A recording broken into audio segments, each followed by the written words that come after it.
হননিয়াই ভুল ভাৱবাণী ঘোষণা কৰাৰ ফলত কি হ'ল?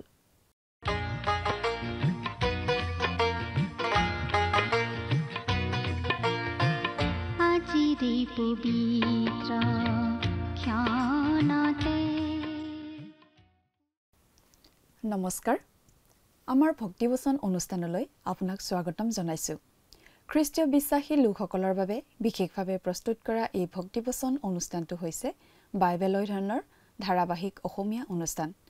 বাইবেলৰ গোটেই ৬৬খন পুস্তকৰে আমি ইয়াত অধ্যয়ন কৰিম। এই অনুষ্ঠানটো নিয়মিতভাৱে শুনি থাকিলে আমাৰ দৰ্শকসকলে গোটেইখন বাইবেল চোৱাৰ আৰু বুজি পোৱাৰ এটা সুযোগ পাব।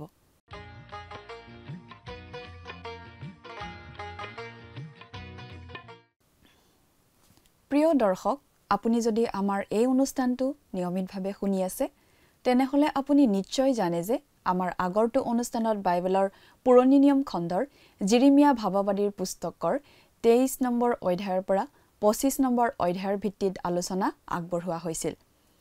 আজিৰ অনুষ্ঠানত এই জিৰিমিয়া পুস্তকৰ ২৬ৰ পৰা ২৮ নম্বৰ অধ্যায়ৰ ভিত্তিত আলোচনা আগবঢ়োৱা হ'ব। নিজৰ প্ৰজাবিলাকক সঠিকভাৱে চলাব নোৱাৰা ৰজা বা শাসনকৰ্তাক ঈশ্বৰে দণ্ড দিব বুলি কৈছিল আৰু দিছিল বুলি জানো। ঈশ্বৰে কৈছিল যে সেই দিন আহি আছে যেতিয়া মই নিজে দায়িত্ব ল'বলৈ মনস্থ কৰিম। মণ্ডলীক পৃথিৱীৰ পৰা উঠাই লৈ যোৱাৰ পাছত পৃথিৱীৰ বিভিন্ন ঠাইৰ পৰা যিহুদীসকলক ঈশ্বৰে নিজৰ দেশলৈ ঘূৰাই আনিব। তেওঁলোকে যিজনক এসময়ত অগ্ৰাহ্য কৰিছিল তেওঁলোকৰ ওপৰত শাসন চলাব। ঈশ্বৰে যিহুদা আৰু চুবুৰীয়া জাতি আৰু ৰাজ্যবোৰৰ ওপৰলৈ বিশেষ দণ্ড নমাই আনিব বুলি জনাইছিল। ই কেৱল ঈশ্বৰৰ নিজৰ লোকসকলৰ মাজতে সীমাবদ্ধ নহয়, আন জাতিসমূহকো ঈশ্বৰে দোষী সাব্যস্ত কৰিছিল। তেওঁলোক সকলোৱে ঈশ্বৰৰ ক্ৰোধৰ দণ্ড ভুগিব লাগিব বুলি কৈছিল।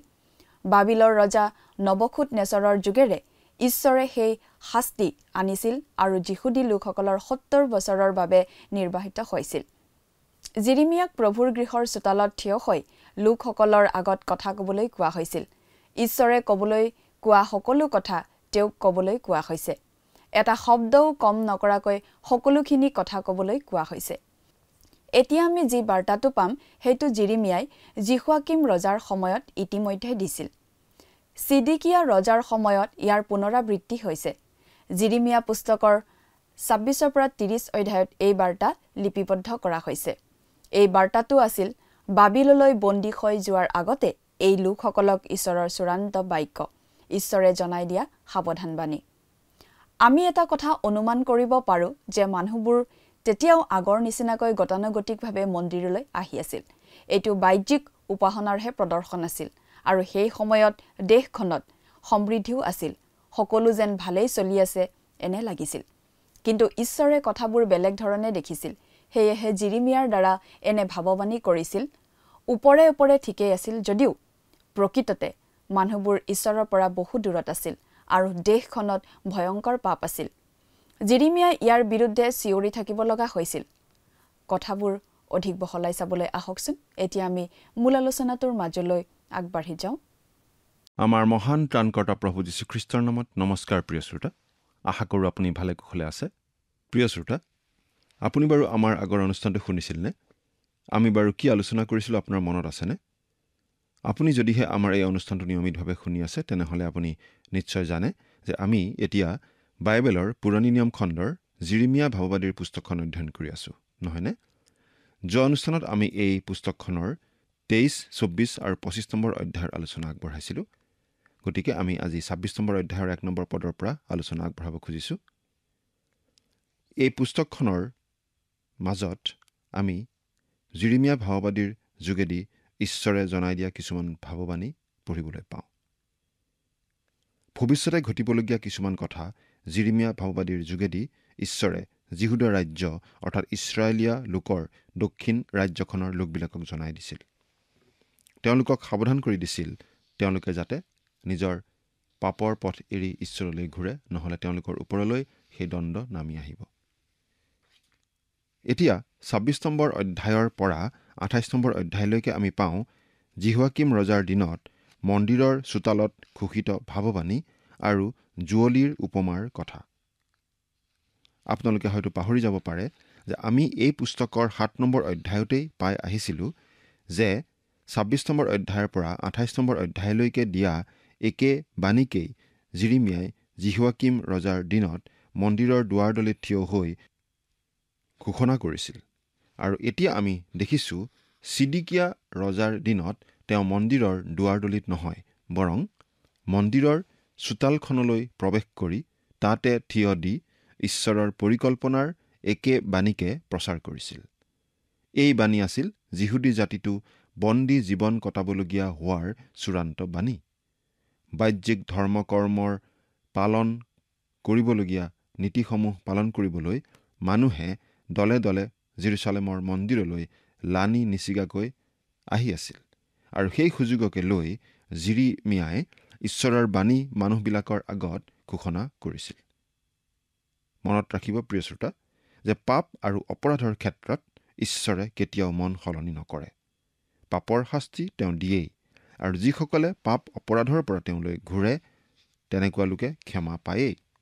অৰ্থাৎ পাপ কৰা মানেই শাস্তি পোৱা আৰু পাপৰ পৰা মন পালটোৱা মানেই ঈশ্বৰৰ আশীৰ্বাদ লাভ কৰা। 26 নম্বৰ অধ্যায়ৰ 6 নম্বৰ পদত কোৱা হৈছে যে ঈশ্বৰৰ লোকসকল পাপ অপৰাধৰ পৰা মন পালটন নকৰিলে ঈশ্বৰে জেৰুচালেমক সকলো জাতিৰ অভিশাপৰ বিষয় কৰিব।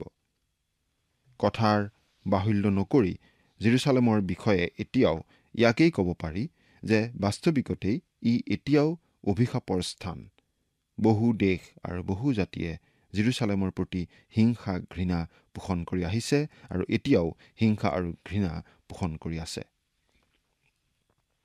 এতিয়া আমি 26 নম্বৰ অধ্যায়ৰ পৰা পাঠ কৰি দিম। 26 নম্বৰ অধ্যায়ৰ 8 নম্বৰ পদ। আৰু জিৰিমিয়াই সকলো লোকৰ আগত জিহুৱাই আজ্ঞা কৰা সকলো কথা কৈ এঁটোৱাৰ পাছত পুৰোহিত ভাৱবাদী আৰু আটাই প্ৰজাবিলাকে তেওঁক ধৰি ক'লে, তুমি নিশ্চয় মৰিবা। অৱস্থা বেছি বেয়াহে হৈ আহিছিল। তেওঁলোকে জিৰিমিয়াৰ যোগেদি অহা ঈশ্বৰৰ বাক্যৰ বিৰোধিতা কৰি আহিছিল আৰু এতিয়া তেওঁলোকে জিৰিমিয়াক বধ কৰিব খোজা আমি দেখিবলৈ পাইছোঁ। অৱশ্যে কথাটো যথেষ্ট জটিল হৈ পৰিছিল, কাৰণ মানুহবোৰৰ মাজত 3টা দল আছিল: ৰাজকোঁৱৰসকল, ভাৱবাদীসকল আৰু পুৰোহিতসকল। 11 নম্বৰ পদ। পাছে পুৰোহিত আৰু ভাৱবাদীবিলাকে প্ৰধান লোকবিলাকৰ আৰু আটাই প্ৰজাবিলাকৰ আগত ক'লে, এই মানুহ প্ৰাণদণ্ডৰ যোগ্য, কিয়নো ই এই নগৰৰ বিৰুদ্ধে ভাৱবাণী প্ৰচাৰ কৰিলে, তাক তোমালোকে নিজ কাণে শুনিলা। পুৰোহিত আৰু ভাৱবাদীসকলৰ মত একে আছিল। তেওঁলোকে জিৰিমিয়াৰ মৃত্যু হোৱাটোকেই বিচাৰিছিল। তেওঁলোকে সেই বিষয়ে মন সলনি কৰা নাছিল। কিন্তু ৰাজকোঁৱৰসকলে সিদ্ধান্ত কৰিছিল যে তেওঁলোকে প্ৰথমতে জিৰিমিয়াৰ মুখৰ পৰা কথাবোৰ শুনা ভাল হ'ব। পুৰোহিত আৰু ভাৱবাদীসকলৰ সৈতে একে মত থকা মানুহবিলাকেও এই ৰাজকোঁৱৰসকলৰ কথাতেই হয় ভৰ দিছিল। 12 আৰু 13 নম্বৰ পদ। তেতিয়া জিৰিমিয়াই সকলো প্ৰধান লোক আৰু আটাই প্ৰজাৰ আগত ক'লে, এই গৃহ আৰু নগৰৰ বিৰুদ্ধে তোমালোকে শুনা আটাইবোৰ ভাৱবাণী প্ৰচাৰ কৰিবলৈ জিহুৱাই মোক পঠালে। এই হেতুকে এতিয়া তোমালোকে নিজ নিজ আচৰণ আৰু কৰ্ম শুদ্ধ কৰা আৰু তোমালোকৰ ঈশ্বৰ জিহুৱাৰ বাক্য পালন কৰা, তাতে জিহুৱাই তোমালোকৰ অহিতে কৰিব খোজা অমংগলৰ পৰা থামিব। জিৰিমিয়াই এই কথা অতি পৰিষ্কাৰ কৰি দিছে, কিয়নো তেওঁক ঈশ্বৰে জনাই দিবলৈ কৈছে। জিৰিমিয়াই এই কথা পৰিষ্কাৰ কৰিছে কিয় ঈশ্বৰে জিহুদাৰ লোকবিলাকক দণ্ড দিব খুজিছে। আমি এই কথা মনত ৰখা উচিত যে যেতিয়া জিৰিমিয়াই সেই জেৰুচালেম নগৰ আৰু তাত থকা মন্দিৰ ধ্বংস কৰা হ'ব বুলি ভাৱবাণী ঘোষণা কৰিছিল, সেইটো ঈশ্বৰ নিন্দা বুলি মানুহবিলাকে ধৰিছিল। সেই কথা কোৱা বাবে মানুহবোৰে জিৰিমিয়াক বিশ্বাসহীন লোক বুলি কৈছিল। ভুৱা ভাৱবাদীবিলাকে কৈ আছিল যে ঈশ্বৰে তেওঁৰ মন্দিৰ ধ্বংস হ'বলৈ কেতিয়াও নিদিয়ে। এইটো তেওঁৰ মন্দিৰ, জেৰুচালেম তেওঁৰ নগৰ, গতিকে ঈশ্বৰে তেনে ঘটিবলৈ নিদিয়ে। জিৰিমিয়াই কৈছিল, তোমালোকৰ কথা ভুল, তোমালোকে ধৰ্মক নৈতিকতাৰ পৰা পৃথক কৰিছা। বহুতো মৌলবাদী মানুহৰ এইটোৱেই সমস্যা। এনেকুৱা মানুহে ঈশ্বৰৰ বাক্যক শিকলিৰ নিচিনাকৈ ব্যৱহাৰ কৰে, কিন্তু আমি আমাৰ বিশ্বাসৰ পৰা নৈতিকতা বাদ দিব নোৱাৰোঁ, দিয়া উচিত নহয়। ধৰ্ম বিশ্বাস কেৱল এটা সৌভাগ্য অনা তাবিজৰ নিচিনা হ'ব নালাগে। প্ৰিয় শ্ৰোতা, আমি আমাৰ জীৱন ধাৰণৰ প্ৰণালী ঈশ্বৰৰ বাক্যৰ পৰা পৃথক কৰি যদি ঈশ্বৰৰ বাক্য ঘোষণা কৰোঁ, তেনেহ'লে আমি একো আশীৰ্বাদ আশা কৰিব নোৱাৰোঁ। আমাৰ ধাৰ্মিকতাত নৈতিকতা থাকিবই লাগিব। আমাৰ ধৰ্ম বিশ্বাসত নৈতিকতা লাগিবই। আমাৰ বিশ্বাস শুদ্ধ হ'ব পাৰে। আমি শুদ্ধ তত্ত্ব বিশ্বাস কৰিব পাৰোঁ, কিন্তু আমাৰ কাম কাজ শুদ্ধ হ'ব লাগিব। বহুতে ভাবে মই বিশ্বাসত শুদ্ধ, বাইবেলত থকা কথাই বিশ্বাস কৰোঁ, গতিকে মোৰ একো হানি হ'ব নোৱাৰে। সেই ভুৱা ভাৱবাদীবোৰেও তেনেকৈয়ে ভাবিছিল। কিন্তু আমি নিজকে প্ৰশ্ন কৰা উচিত, মোৰ বিশ্বাস শুদ্ধ আৰু সঠিক, ভাল কথা, কিন্তু মোৰ জীৱনটো শুদ্ধনে? মই নৈতিকতাপূৰ্ণ জীৱন যাপন কৰি আছোনে? আমি নিজকে শুদ্ধ বিশ্বাসী বুলি কৈ যদি ঈশ্বৰৰ অবাধ্য হৈ চলোঁ, আমালৈ ঈশ্বৰৰ দণ্ড আহিব। সেই পুৰোহিত আৰু ভাৱবাদীসকলে জিৰিমিয়াক বধ কৰিবলৈ সিদ্ধান্ত কৰিছিল। সেই সিদ্ধান্ত সলনি কৰা নাছিল, কিন্তু ৰাজকোঁৱৰসকলে মন সলনি কৰিছিল। সেইবাবেই জিৰিমিয়াৰ জীৱন ৰক্ষা পৰিছিল। ৰাজকোঁৱৰসকলে জিৰিমিয়াৰ মুখৰ পৰা কথাখিনি শুনিব বিচাৰিছিল। আচলতে সমাজৰ আন আন নেতাসকল বেয়া হ'লে যিমান বেয়া হয়, ধৰ্মীয় নেতাসকল বেয়া হ'লে বেছি বেয়া হয়, বেছি ক্ষতিকাৰক হয়। সেই শিক্ষাটো আমি ইয়াতে পাওঁ। প্ৰভু যীশুক ক্ৰুচত দিবলৈ জোৰ কৰিছিল ধৰ্মীয় নেতাসকলেহে। পিলাতে কিন্তু যীশুৰ গাত একো দোষ দেখা পোৱা নাছিল। জিৰিমিয়াৰ দিনতো ধৰ্মীয় নেতাসকলেই জিৰিমিয়াক বধ কৰিব খুজিছিল। আমি প্ৰায়েই ভাবোঁ সংখ্যাগৰিষ্ঠ লোকে যি কয়, যি বিশ্বাস কৰে সেয়েই সঁচা বা গ্ৰহণযোগ্য, কিন্তু সেইটো সঁচা কথা নহয়। আজি আমি দেখিবলৈ পাওঁ সকলোপিনে দুৰ্নীতি আৰু সংখ্যাগৰিষ্ঠ লোকেই সেইবোৰ মানি লয়। তাৰ মানে আমি জানো দুৰ্নীতি ভাল বুলি ক'ম? জিৰিমিয়াৰ দিনত বেছিভাগ লোকেই অপথে গৈছিল। কেৱল জিৰিমিয়াইহে ঈশ্বৰৰ বাক্য ঘোষণা কৰি আছিল। আন ধৰ্মীয় নেতাসকলে, অৰ্থাৎ সংখ্যাগৰিষ্ঠ ধৰ্মীয় নেতাই জিৰিমিয়াক বধহে কৰিব খুজিছিল। অৰ্থাৎ সংখ্যাগৰিষ্ঠ লোক ঈশ্বৰৰ বাক্যৰ বিৰোধী আছিল। গতিকে সংখ্যাগৰিষ্ঠ যিফালে যায়, আমিও সেইফালে যোৱা উচিত বুলি আমি হ'লে নাভাবোঁ। কাৰণ সংখ্যাগৰিষ্ঠই ভুল বাটেও যাব পাৰে। যিহুদাৰ সেই শেষ দিনবোৰত ঈশ্বৰে জিৰিমিয়াৰ যোগেদি জনাই আছিল যে মানুহবোৰ ভুল পথত আছিল। ৰাজকোঁৱৰ, পুৰোহিত, ভাৱবাদী সকলো ভুল পথত আছিল। আনকি জিৰিমিয়াইও অতি খাটাং হ'ব পৰা নাছিল নিজৰ বিষয়ে। তেওঁ কেৱল এই কথাই নিশ্চিতভাৱে জানিছিল যে তেওঁ ঈশ্বৰৰ বাক্য ঘোষণা কৰি আছিল। ঈশ্বৰৰ বাক্যই আমাৰ বাবে চূড়ান্ত কৰ্তৃত্ব হ'ব লাগে। ২৭ নম্বৰ অধ্যায়ত আমি পাওঁ যে ঈশ্বৰে জাতিবিলাকক বাবিলৰ হাতত নিজকে সমৰ্পণ কৰিবলৈ আদেশ দি কৈছিল যে তেওঁৱেই সকলোৰে সৃষ্টিকৰ্তা ঈশ্বৰ, আৰু সেয়ে তেওঁ যিজনকে ইচ্ছা কৰে সেইজনকে ক্ষমতাশালী ব্যক্তিৰূপে ব্যৱহাৰ কৰে। কিন্তু মানুহে ঈশ্বৰৰ সেই আজ্ঞাও অমান্য কৰাত তেওঁলোকৰ মাজৰ হাজাৰ হাজাৰ লোক শত্ৰুপক্ষৰ তৰোৱালৰ ধাৰত মৰা পৰিছিল। আমি এতিয়া ২৭ নম্বৰ অধ্যায়টো পাঠ কৰি দিম। যোছিয়াৰ পুত্ৰ জিহুদাৰ ৰজা ছিদিকিয়াৰ ৰাজত্বৰ আৰম্ভণত জিহুৱাৰ পৰা জিৰিমিয়ালৈ এই বাক্য আহিল, বোলে জিহুৱাই মোক ক'লে, তুমি জোঁট জৰী আৰু যুঁৱলি সাজি তোমাৰ ডিঙিত লগোৱা।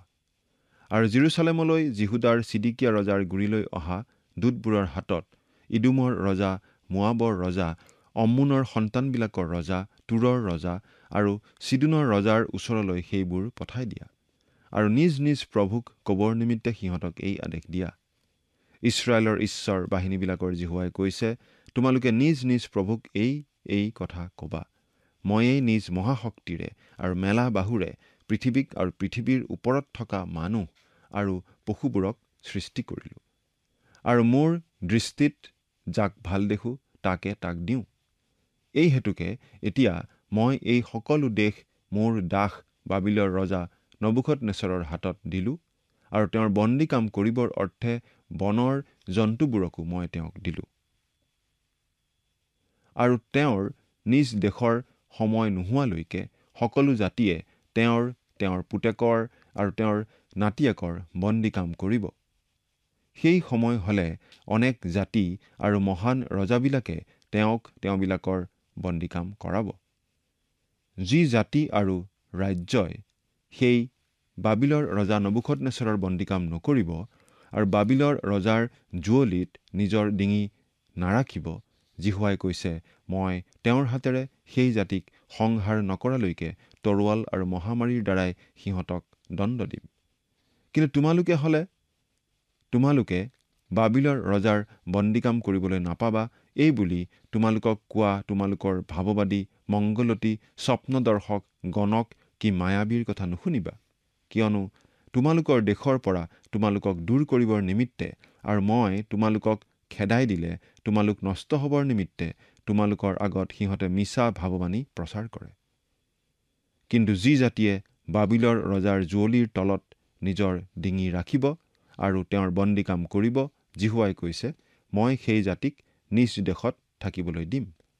তেওঁবিলাকে তাত কৃষিকাৰ্য কৰিব আৰু তাত বাস কৰিব। তাৰপিছত আমি আকৌ পাঠ কৰি গ'লে 12 নম্বৰ পদৰ পৰা এনেদৰে পাওঁ, পাছে মই সেই সকলো বাক্য অনুসাৰে জিহুদাৰ ৰজা ছিদিকিয়াক ক'লো, তোমালোকে নিজ নিজ ডিঙি বাবিলৰ ৰজাৰ জুৱলিৰ তলত ৰাখি তেওঁৰ আৰু তেওঁৰ লোকবিলাকৰ বন্দীকাম কৰি জীয়াই থাকা। যি জাতিয়ে বাবিলৰ ৰজাৰ বন্দীকাম নকৰিব, সেই জাতিৰ বিষয়ে জিহুৱাই কোৱাৰ দৰে তুমি আৰু তোমাৰ প্ৰজাবিলাক তৰোৱাল, আকাল আৰু মহামাৰীত কিয় মৰিবা? বাবিলৰ ৰজাৰ বন্দীকাম কৰিবলৈ নাপাবা বুলি তোমালোকক কোৱা ভাৱবাদীবোৰৰ কথা নুশুনিবা, কিয়নো সিহঁতে তোমালোকৰ আগত মিছা ভাৱবাণী প্ৰচাৰ কৰে। কাৰণ জিহুৱাই কৈছে, মই সিহঁতক পঠোৱা নাই, কিন্তু মই তোমালোকক খেদাই দিলে তোমালোক আৰু তোমালোকৰ আগত ভাৱবাণী প্ৰচাৰ কৰা ভাৱবাদীবোৰ বিনষ্ট হ'বৰ নিমিত্তে সিহঁতে মিছাকৈয়ে মোৰ নামেৰে ভাৱবাণী প্ৰচাৰ কৰে। পাছে মই পুৰোহিতবিলাকক আৰু এই সকলো প্ৰজাক ক'লো, জিহুৱাই এই কথা কৈছে, চোৱা, জিহুৱাৰ গৃহৰ বস্তুবোৰ অলপতে পুনৰাই বাবিলৰ পৰা অনা যাব বুলি তোমালোকৰ আগত ভাৱবাণী প্ৰচাৰ কৰা তোমালোকৰ ভাৱবাদীবোৰৰ কথালৈ কাণ নিদিবা, কিয়নো সিহঁতে তোমালোকৰ আগত মিছা ভাৱবাণী প্ৰচাৰ কৰে। সিহঁতৰ কথালৈ কাণ নিদিবা, কিন্তু বাবিলৰ ৰজাৰ বন্দীকাম কৰি জীয়াই থাকা। এই নগৰ কিয় ধ্বংসস্থান হ'ব? কিন্তু যদি সিহঁত ভাৱবাদী হয় আৰু যদি জিহুৱাৰ বাক্য সিহঁতৰ লগত আছে, তেন্তে জিহুৱাৰ গৃহত, জিহুদাৰ ৰাজগৃহত আৰু জেৰুচালেমত অৱশিষ্ট থকা বস্তুবোৰ বাবিললৈ নাযাবৰ নিমিত্তে বাহিনীবিলাকৰ জিহুৱাৰ আগত সিহঁতে প্ৰাৰ্থনা কৰক।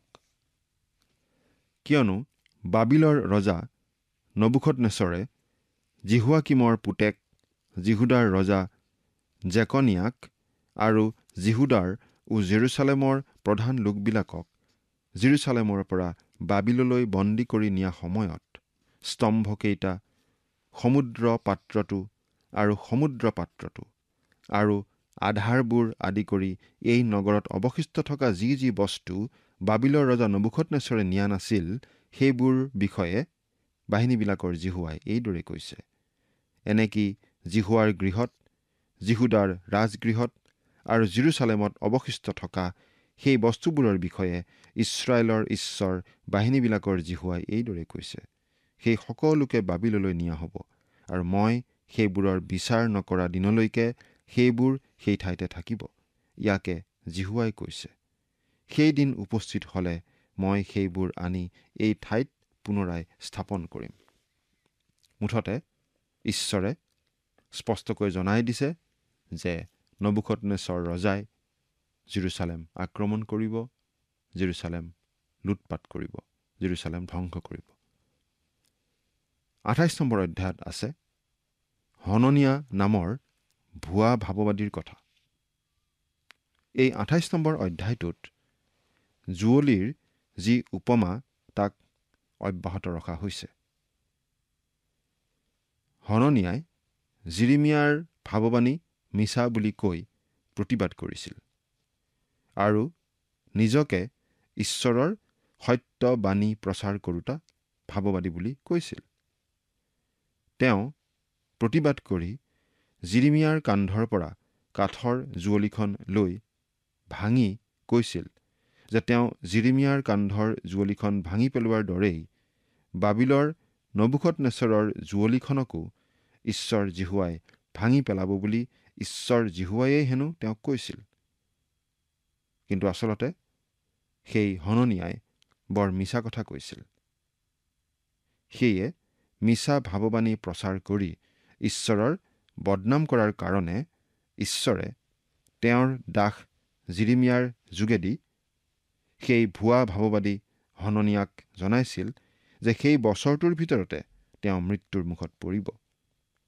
আৰু সঁচাকৈয়ে সেই বছৰতেই হননিয়াৰ মৃত্যু হৈছিল।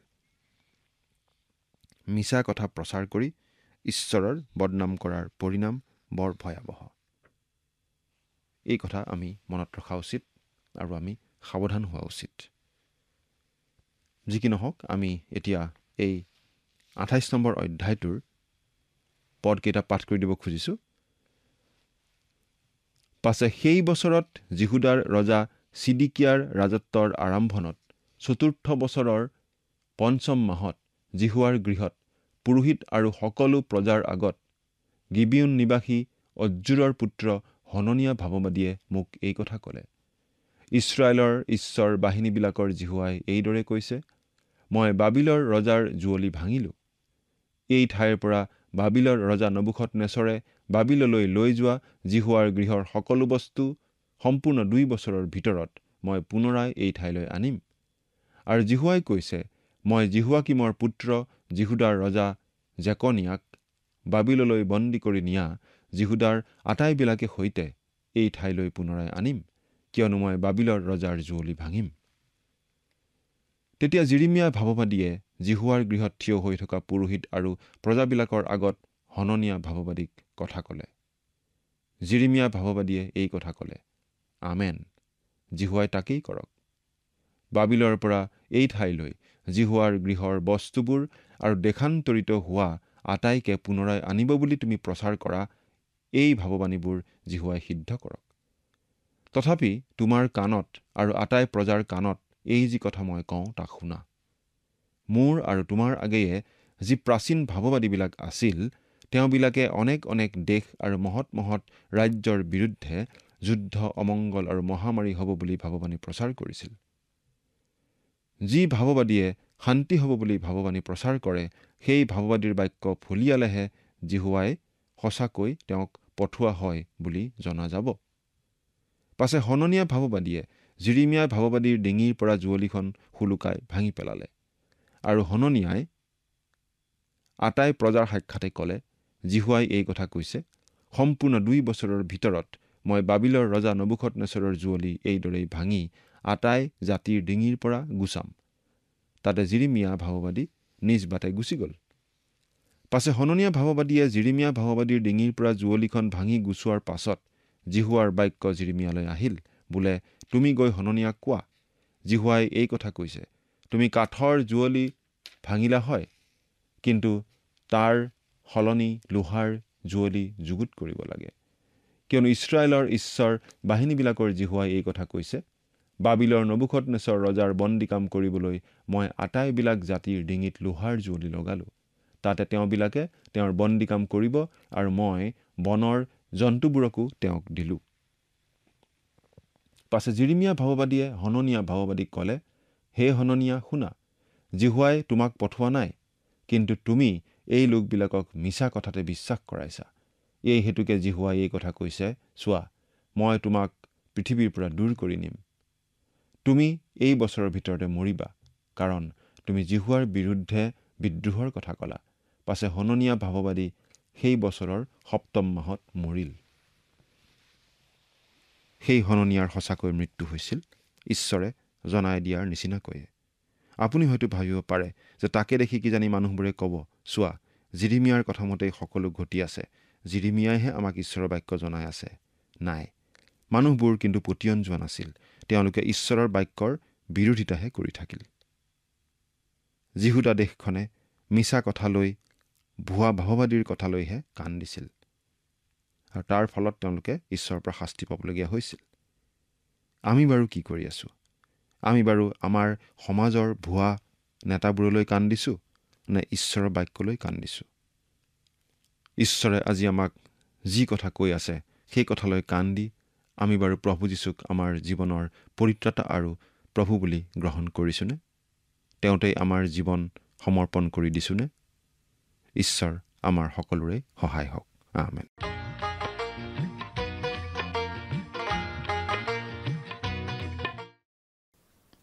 হননীয়া আছিল ভুৱা ভাৱবাদী।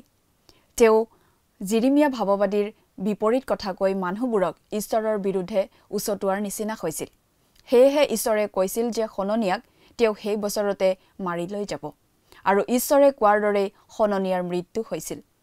ঈশ্বৰে যেনেদৰে কৈছিল তেনেদৰেই ঘটিছিল, আৰু জিৰিমিয়াহে ঈশ্বৰৰ ভাৱবাদী বুলি প্ৰমাণিত হৈছিল। গতিকে মানুহবোৰে জিৰিমিয়াৰ কথা শুনা উচিত আছিল বুলি বুজি পাওঁ। কিন্তু তথাপি মানুহবোৰ পতিয়ন যোৱা নাছিল, কিন্তু ঈশ্বৰৰ বাক্যৰ বিৰুদ্ধে বিদ্ৰোহ কৰাৰ ক্ষেত্ৰতহে আগবাঢ়িছিল। অৰ্থাৎ যিহুদাৰ লোকসকলে ঈশ্বৰৰ মাতৰ পৰিৱৰ্তে ভুল মাত শুনিছিল, আৰু সেই ভুল মাত অনুসাৰেই চলি আছিল। তেনেদৰেই যিহুদা অধপতিত হ'ল। আজিলৈ আমাৰ অনুষ্ঠানটো ইমানতে সামৰণি মাৰিব খুজিছোঁ। পৰৱৰ্তী অনুষ্ঠানত আপোনালোকক পুনৰ লগ পোৱাৰ আশা ৰাখিছোঁ। সামৰণিতে আহকচোন খন্তেক সময় প্ৰাৰ্থনাত মূৰ দুৱাওঁ। স্বৰ্গত থকা অতি মৰমীয়াল দয়ালু পিতৃ ঈশ্বৰ, প্ৰভু তোমাক ধন্যবাদ দিছোঁ। সুন্দৰ সময়, সুন্দৰ প্ৰভু তোমাৰ পবিত্ৰ বাক্য অধ্যয়নৰ যি সুযোগ দিলা তাৰ বাবে। দয়ালু মৰমীয়াল পিতৃ ঈশ্বৰ, তোমাৰ পবিত্ৰ বাক্য অধ্যয়নৰ যোগেদি যি আজি আমি নম্ৰতাৰ বিষয়ে শিকিলোঁ, প্ৰভু তুমি আমাক প্ৰত্যেককে নম্ৰতা হ'বলৈ প্ৰভু তুমি শিকোৱা, আৰু আমি যাতে প্ৰভু আমাৰ জীৱনত সদায় প্ৰভু নম্ৰতাৰে যাতে চলি যাবলৈ পাৰিম, তেনে আশীৰ্বাদ প্ৰভু তুমি দান কৰিবা। আৰু বিশেষকৈ প্ৰভু এই অনুষ্ঠানটি চাই থকা যিমান আমাৰ দৰ্শকসকল আছে, তেওঁলোকৰ জীৱন তোমাৰ আশীৰ্বাদেৰে পৰিপূৰ্ণ কৰিবা, আৰু তেওঁলোকৰ সকলো প্ৰয়োজনীয়বোৰ প্ৰভু তুমি তেওঁলোকক দান কৰিবা। এই সকলো যাচনা মহান ত্ৰাণকৰ্তা প্ৰভু যীশু খ্ৰীষ্টৰ নামত অৰ্পণ কৰিলোঁ। আমেন।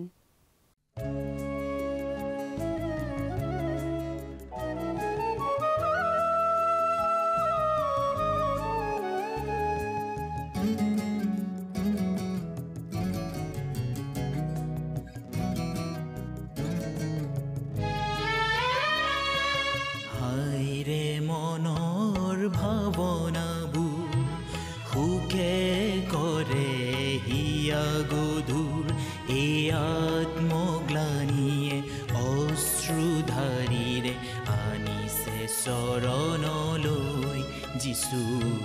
হাইৰে মনৰ ভাৱনাবোৰ সুকে কৰে হিয়া গধুৰ, এই আত্মগ্লানিয়ে অশ্ৰুধাৰীৰে আনিছে চৰণলৈ যিচুৰ। হাইৰে মনৰ ভাৱনাবোৰ।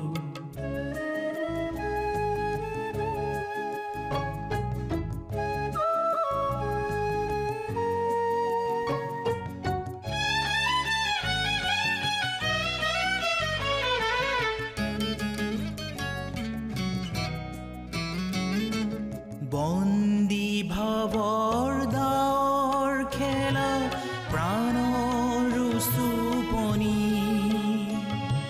মিথ্যা ভৰসাৰ আশাইৰি যিচুতে পাওঁ মুক্তি, মোৰ মুক্তি কামনাৰ মুক্তি।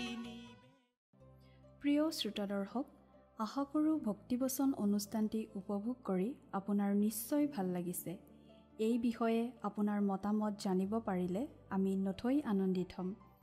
আপোনাৰ যদি আমাৰ এই অনুষ্ঠানটি উপভোগ কৰি ভাল লাগিছে, তেন্তে অনুগ্ৰহ কৰি আমালৈ এটি মিছ কল দিয়কচোন। আপোনাৰ এটা মিছ কল আমাৰ বাবে অতি মূল্যৱান।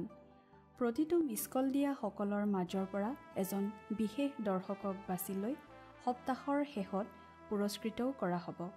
মিছ কল দিয়া নম্বৰটো হৈছে 0444908125।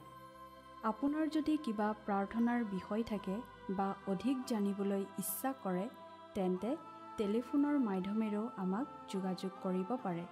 আমাৰ টেলিফোন নম্বৰটো হৈছে 7429840242। আপুনি আমালৈ ইমেইল অথবা পত্ৰযোগেও যোগাযোগ কৰিব পাৰে। তাৰ বাবে আমাৰ ইমেইল ID আৰু পোষ্টেল এড্ৰেছটো টিভি পৰ্দাত চাই লওকচোন।